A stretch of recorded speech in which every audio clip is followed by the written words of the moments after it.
सो good morning everybody, myself Acharya Vishwendra. आज एक worksheet आपसे डिस्कस करूँगा ऑप्टिमल फिजिक्स की।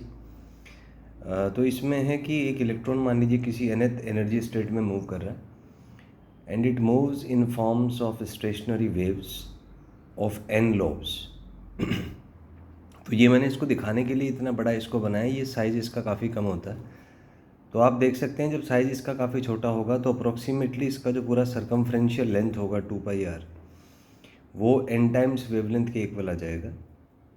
अब यहाँ से रेडियस हमें पता है n²/z इंटू आर नॉट होता है, तो यहाँ से आपका आ जाएगा 2πn²/z into r naught is equal to n lambda. तो यहाँ से आप सॉल्व करेंगे तो जो लेमडा है वो आपका 2πn/r0/z आ जाएगा। किसी हाइड्रोजन लाइक स्पीशीज में इलेक्ट्रॉन का nth स्टेट में जो डी ब्रोगली वेवलेंथ है वो 2πn/r0/z होता है। यहाँ से हम ये कह सकते हैं आर नोट का जो वैल्यू है वो होता है 0.529 एंगस्ट्रॉम। तो z को अगर 1 रखेंगे तो यहाँ से आपका लेमडा 2πn/r0 आ जाएगा। n को 1 रख दीजिए तो यहाँ से लेमडा आपका 2πr0 आएगा। इसको सॉल्व करके आपका 3.276 एंगस्ट्रॉम के आसपास आ जाएगा। तो ये इसके बारे में आप एनालिसिस कर सकते हैं। नेक्स्ट क्वेश्चन है फोटोन के बारे में एनालिसिस है कि फोटोन का एनर्जी h न्यू होता है, hc/λ इसको कहा जा सकता है, pc कहा जा सकता है, mc² कहा जा सकता है। Conditions for photo electric effect, energy work function से ज़्यादा होना चाहिए, या फ्रीक्वेंसी थ्रेशोल्ड फ्रीक्वेंसी से ज़्यादा होना चाहिए, या वेवलेंथ थ्रेशोल्ड वेवलेंथ से कम होना चाहिए।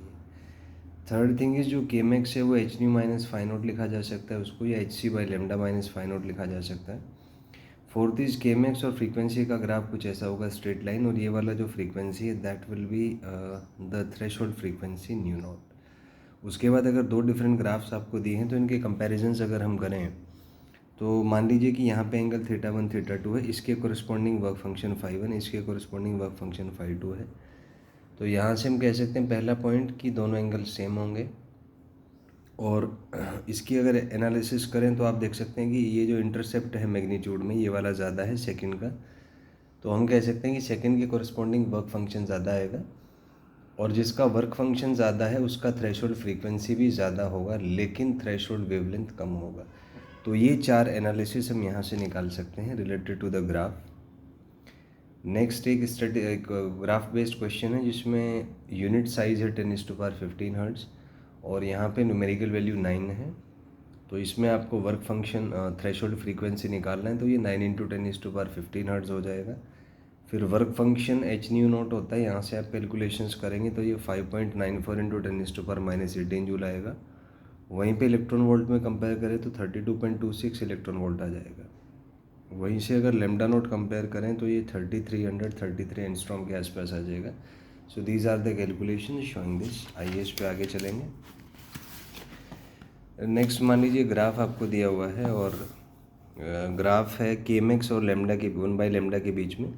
तो अगर हम ग्राफ ड्रॉ करें that will be a straight line, और मान लीजिए ये इस पॉइंट पे इंटरसेक्ट करता है, तो इसका जो ये वाला इंटरसेक्ट है ये 1/λ नोट आ जाएगा। लेमडा नोट जहाँ पे थ्रेशोल्ड फ्रीक्वेंसी है, और यहाँ पे जो इंटरसेप्ट है ये माइनस ऑफ वर्क फंक्शन के इक्वल आता है। तो ग्राफ एक स्ट्रेट लाइन होगा जिसमें जो स्लोप है वो hc के इक्वल आएगा which is constant for all graphs. इस पे बेस्ड क्वेश्चन आ सकते हैं कि दो ग्राफ्स आपको दिए हुए हैं for metal A and metal B.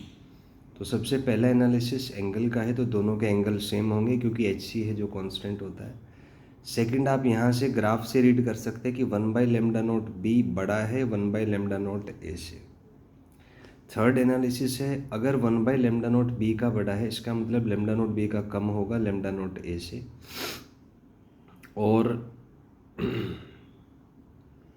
इसी से एनालिसिस कर सकते हैं कि अगर इसका लेमडा कम होगा तो थ्रेशोल्ड फ्रीक्वेंसी बी का ज़्यादा होगा। थ्रेशोल्ड फ्रीक्वेंसी अगर ज़्यादा होगा इसका माने उसका जो वर्क फंक्शन है बी का वो भी ज़्यादा होगा। लेकिन ये जो सी है जो आप कह सकते हैं कि स्पीड ऑफ लाइट है, दोनों वेव्स दोनों केसेस में बराबर ही होता है वैक्यूम में, तो स्पीड ऑफ फोटोन दोनों का वो सेम ही होगा। तो ये एफ एनालिसिस आप कह सकते हैं। नेक्स्ट एक न्यूमेरिकल बेस्ड क्वेश्चन है kmax और 1/λ के बीच में। मान लीजिए यहाँ पे स्केलिंग दिया हुआ 10⁻7 मीटर इनवर्स, और ये पॉइंट का कोऑर्डिनेट 4 है।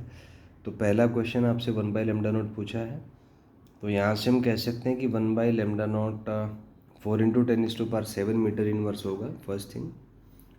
सेकेंड, यहाँ से कैलकुलेशंस करें तो लैम्डा नॉट 10⁻⁷/4 आ जाएगा। इसको अगर अपन सिंप्लीफाई करें 2500 एंगस्ट्रॉम वेवलेंथ आ जाएगा। नेक्स्ट, अगर थ्रेशोल्ड फ्रीक्वेंसी की बात करें, ये C/λ नॉट होता है, तो सॉल्व करके 1.2 × 10⁻16 हर्ट्ज आ जाएगा। नेक्स्ट, अगर वर्क फंक्शन बात करें, H × न्यू नॉट होता है, H का वैल्यू आप सब्सटीट्यूट कर दीजिए, न्यू नॉट सब्सटीट्यूट कर दीजिए, तो जूल में अगर हम कन्वर्ट करें तो 7.82 × 10⁻⁻17 जूल आ जाएगा। वहीं पे अगर इलेक्ट्रॉन वोल्ट की बात करें तो 496.8 इलेक्ट्रॉन वोल्ट होगा ये। नेक्स्ट, अगर एंगल निकालना है तो tan थीटा HC होता है, तो यहाँ से थीटा आपका tan इनवर्स ऑफ HC हो जाएगा। तो आफ्टर कैलकुलेशंस ये tan इनवर्स ऑफ 1.98 × 10⁻⁻25 आएगा। नेक्स्ट क्वेश्चन 1/न्यू नॉट आपसे पूछा है, तो कैलकुलेशंस करेंगे तो ये लगभग 0.9 × 10⁻⁻17 सेकेंड के आसपास आ जाएगा। सो ये इसमें कुछ एनालिसिस है। आइए नेक्स्ट ग्राफ देखते हैं। तो नेक्स्ट ग्राफ में केमेक्स और लैम्डा के बीच का ग्राफ है।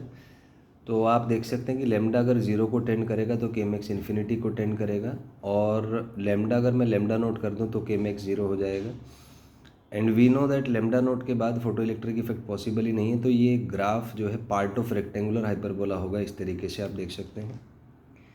नेक्स्ट है यहाँ पे एक numerical based question, Chemex lambda का ग्राफ दिया है, यूनिट एंगस्ट्रॉम है, ये न्यूमेरिकल वैल्यू 200 आया।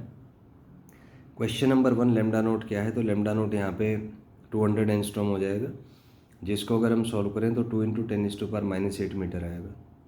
वहीं पे न्यू नोट होता है C/λ नोट, तो इसको सॉल्व करें 1.5 × 10⁻16 हर्ट्ज आ जाएगा। वहीं पे अगर कैलकुलेशंस करें वर्क फंक्शन की, ये H × न्यू नोट होता है, तो सॉल्व करने के बाद 9.9 × 10⁻⁻18 जूल आ जाएगा। वहीं पे अगर इलेक्ट्रॉन वोल्ट में कन्वर्ट करें तो ये 62.1 इलेक्ट्रॉन वोल्ट हो जाएगा यहाँ से। उसके बाद एक नेक्स्ट क्वेश्चन है, 2 ग्राफ्स दिए हैं आपको A और B के लिए।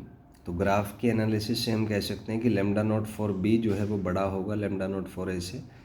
जिसका लैम्डा नॉट बड़ा है उसका 1/λ नॉट छोटा होगा, सिंपल इनइक्वालिटी है।